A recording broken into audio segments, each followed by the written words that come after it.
अच्छा, आजकल विवाह के बाद ये लड़कों के दिमाग में क्या आ रहा है? ये लड़के पागल क्यों हो रहे हैं? मतलब शादी के बाद उनके काम धंधे क्यों नहीं होते हैं? शादी के बाद वो उनके घर में विवाद क्यों होते हैं?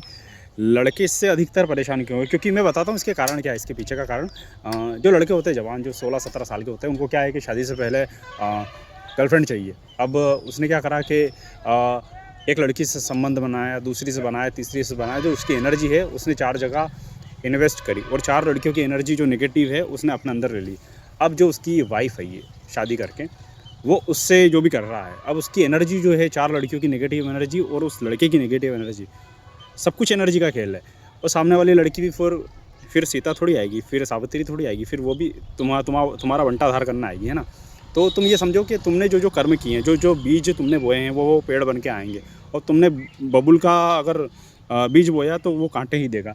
तो तुमने 4 लड़कियों से संबंध बनाया, तुम्हारी एनर्जी तुमने मिसमैच करी और तुम्हें जो लड़की मिली वो भी लड़कियाँ भी अगर ऐसी हो गई और उसको ठीक-ठाक पति मिल गया तो उसका जीवन भी वो ख़राब कर देगी। ये सब प्रारब्ध का खेल, है ना?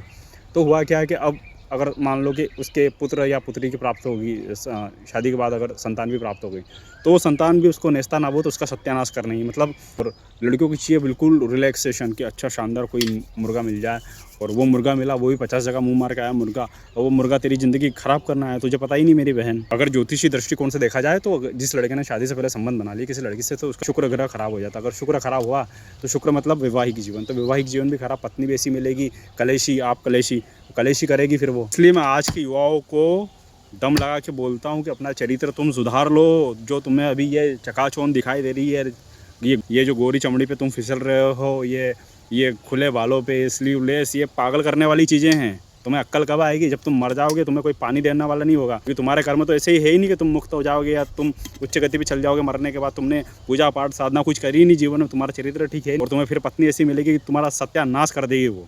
अब ऊपर से तुम शराब, सिगरेट, गुटखा, अरे तुम्हारे शरीर में बचा क्या? खोखले तो हो गए तुम।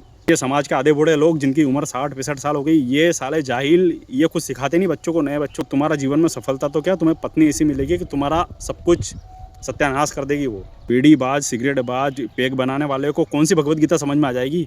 इसलिए तुम्हें पहले मैं कचरे से निकालूंगा, फिर तो कुछ समझाऊंगा। तुम अभी उदाहरण देख लो, जिसने भी अपने जीवन में शादी से पहले पर स्त्री, शराब, मटन, मुर्गा, जितने भी कुछ कांड किए हैं वो अभी सब दुखी है।